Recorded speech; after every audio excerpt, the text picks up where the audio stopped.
No princípio, antes que o homem respirasse, antes que o sol brilhasse sobre a terra, houve uma queda no coração do cosmos.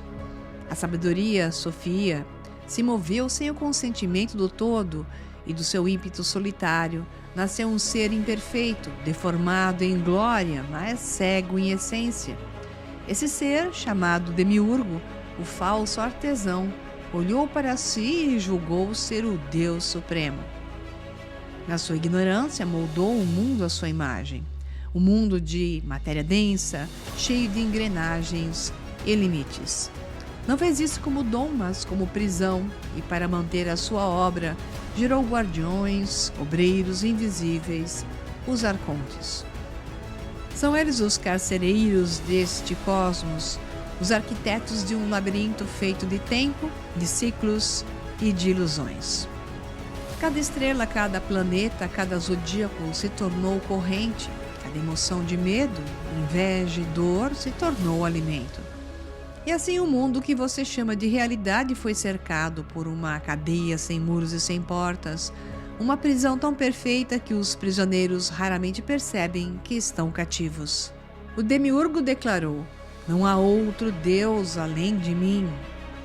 Mas os gnósticos sabiam e ousaram revelar que acima dele existe a fonte verdadeira, o inefável, o pleroma, e que dentro de cada ser humano existe uma centelha desse divino, sufocada, entretanto, jamais extinta. Os arcontes, então, passaram a vigiar cada pensamento, cada suspiro, cada desejo, não pela força das correntes visíveis, mas pelo enredo invisível da mente.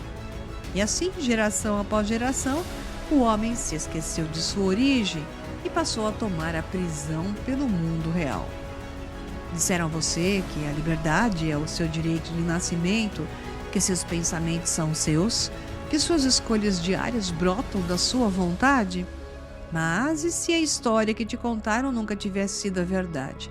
E se a realidade em que você vive, as crenças que sustenta, os desejos que persegue, até as dúvidas que o assombram, não fossem exatamente suas, mas cuidadosamente plantadas? Os gnósticos, especialmente do gnosticismo primordial pré-cristão, antigos buscadores da sabedoria oculta, falaram de espectros de poder chamados arcontes, não como anjos caídos ou demônios do imaginário popular, mas como algo mais sutil e insidioso. Eles advertiram: os arcontes tecem ilusões tão finas e sedutoras que quase ninguém percebe o fechamento da armadilha até ser tarde demais. E há um segredo, cuidadosamente enterrado por milênios, que poucos descobrem. Essa prisão não tem barras, nem muros, nem correntes. É uma gaiola invisível erguida dentro da sua mente, usando o seu próprio poder contra você. A faculdade que você possui de modelar a realidade foi sequestrada e convertida no mecanismo que o mantém cativo. Por eras, a humanidade caminhou por esse labirinto, crendo estar livre, enquanto seus próprios pensamentos, eram colhidos, desviados e alimentados a outras inteligências. Os gnósticos nos alertaram, deixaram fragmentos, pergaminhos e iniciações veladas para um tempo em que a consciência humana se erguesse de novo, quando alguns começassem a lembrar o que foi esquecido. Se você está aqui é porque não é como a maioria ainda presa à aparência. Você é parte de uma rede crescente de despertos, buscadores que sentem o chamado silencioso, saber, lembrar, reclamar o que foi tomado. Então se prepare. Ao compreender o que são os arcontes e como operam, você não verá mais a realidade do mesmo modo e aprenderá o método esquecido com que os gnósticos rompiam a influência deles. Muito antes de religiões organizarem narrativas rígidas da criação, sussurrava-se uma verdade mais funda, oculta, suprimida e quase perdida no tempo. Em 1945, sobre as areias do deserto de Nag Hammadi, no Egito, um camponês encontrou um jarro de barro selado. Ali, preservados por cerca de 1.600 anos, estavam textos que pintam um retrato muito diferente do real e do lugar humano nele, os chamados evangelhos gnósticos.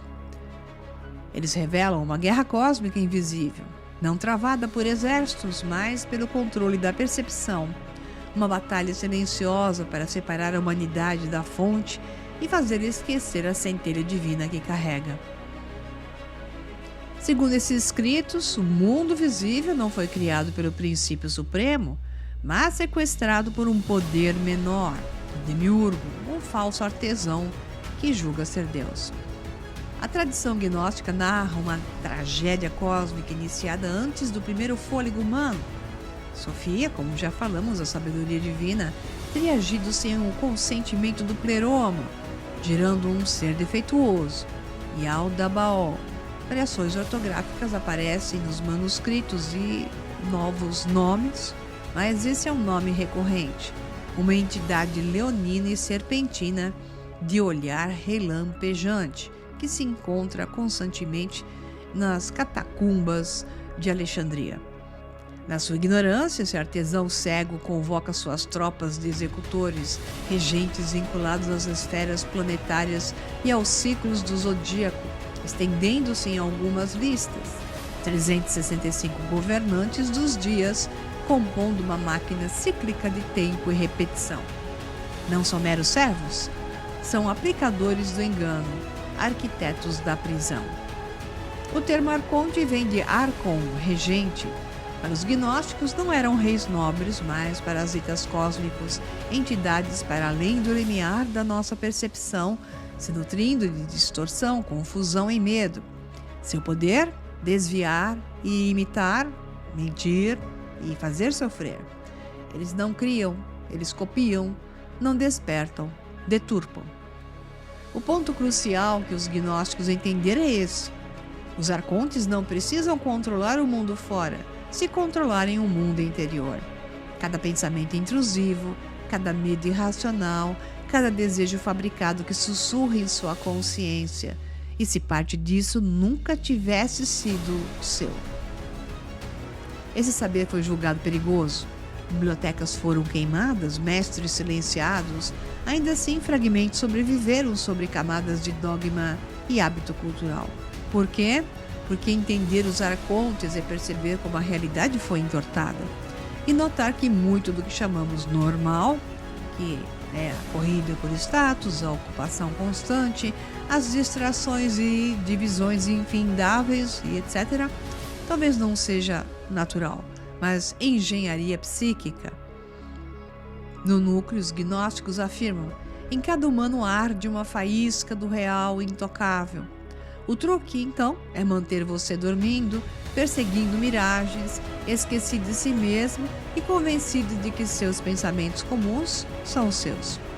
Quando isso acontece, correntes se tornam desnecessárias, a mente vira a própria prisão. Os arcontes compreenderam algo sobre a mente humana que a neurociência moderna apenas começa a rastrear. A percepção molda a realidade. Troque a lente e mude o mundo. Como sequestrar essa lente? Eis a questão. Os gnósticos descreveram uma interferência psíquica, um ruído energético no campo da atenção. É como estar numa biblioteca silenciosa e de repente um sussurro toca o ouvido. Você o toma por seu, mas não é.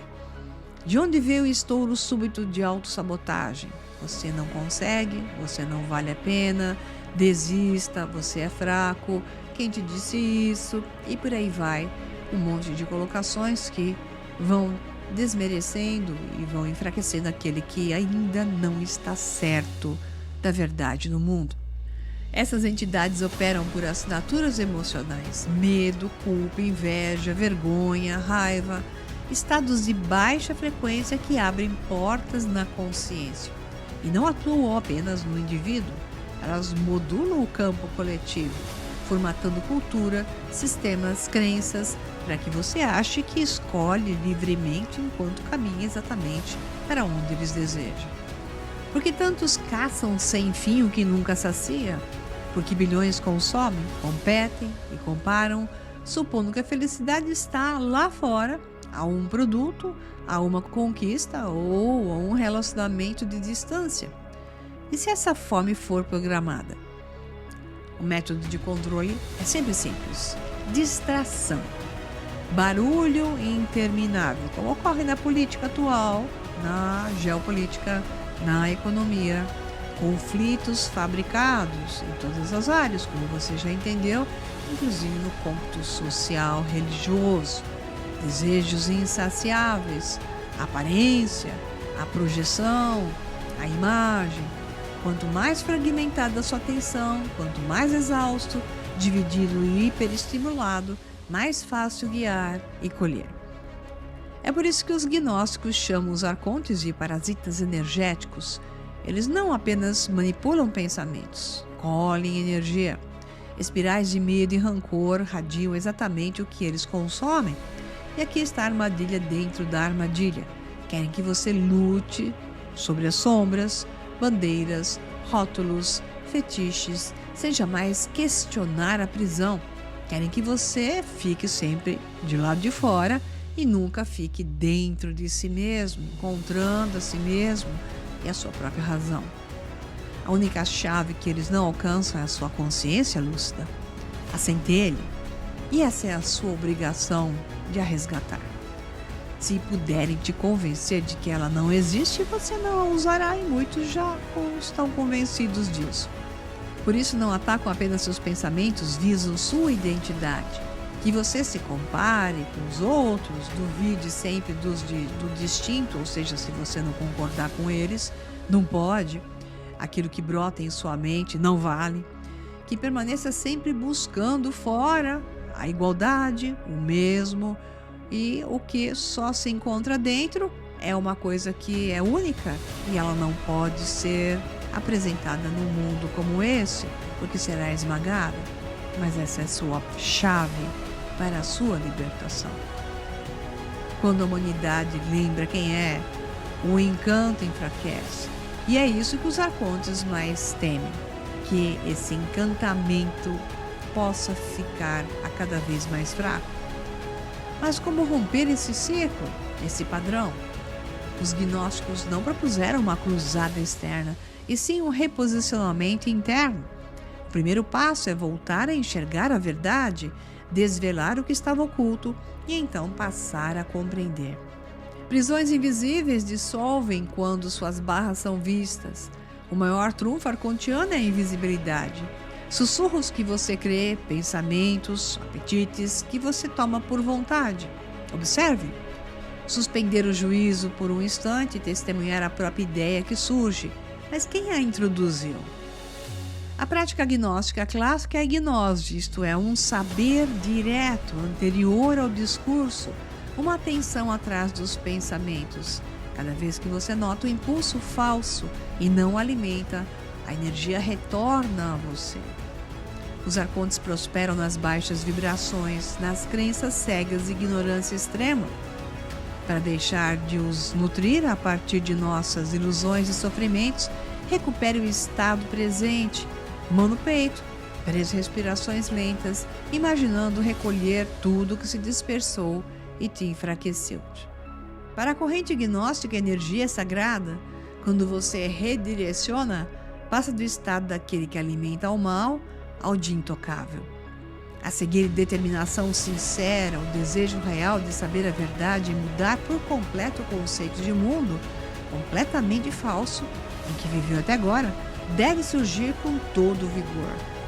Agora entenda o ponto mais importante. Os arcontes não controlam a realidade, controlam a sua atenção. Eles controlam o mundo a partir de você, da sua mente. Para onde a atenção flui, a vida segue. Se o fisgam no caos, você coassina a linha de tempo deles, lhes dá vida. Mas no momento em que reorienta o foco e desperta, um outro caminho se abre.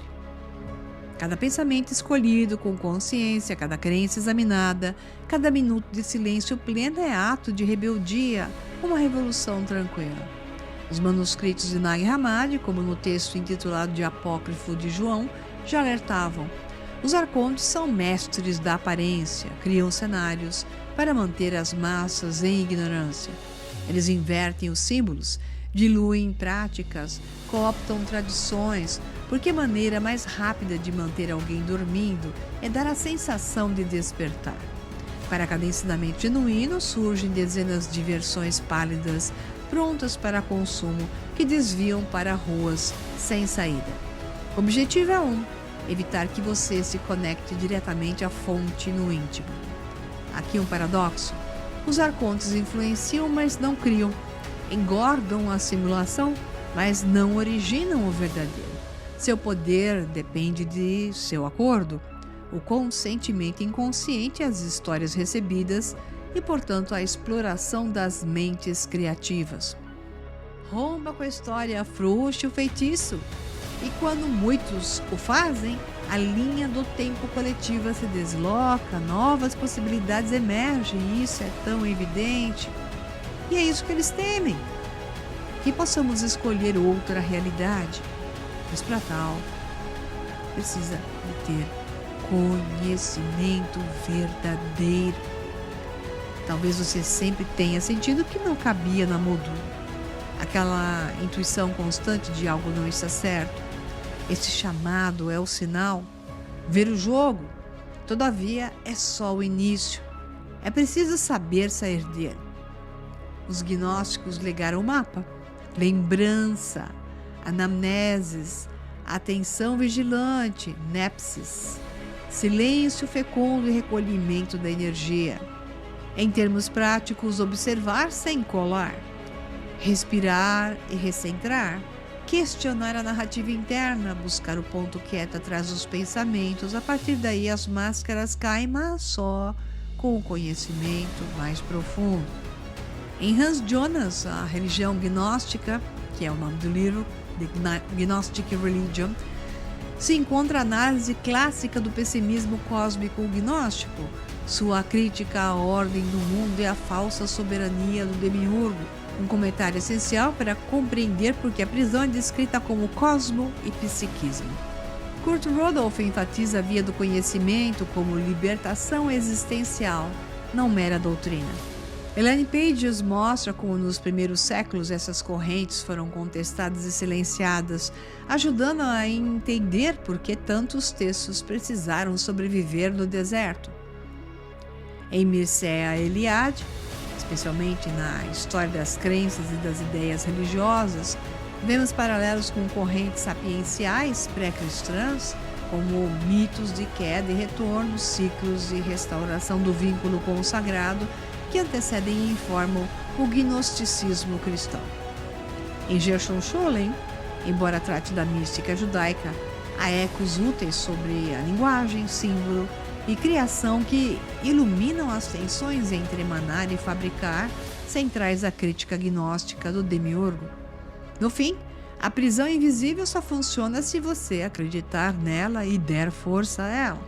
Então, cada vez que retorna à consciência, que questiona a voz automática que recolhe sua energia do medo e do ruído, uma grade se dissolve. Mas entenda, essa grade nunca esteve lá, apenas você a enxergava lá. E talvez você tenha encontrado essa mensagem não por acaso, mas porque algo em você, mais antigo que o tempo, decidiu lembrar. Quando suficientes faíscas na alma acendem, o poder dos controladores mingua, os falsos sistemas colapsam e o véu se ergue. Mas não basta apenas saber disso, é fundamental encarnar isso, a chama que se coloca em ação. Então pergunte a si mesmo, se nem todo pensamento é seu, quem é você por baixo do ruído? A resposta não está no tumulto, está atrás dele. Comece a ver, respirar, recolher e lembrar.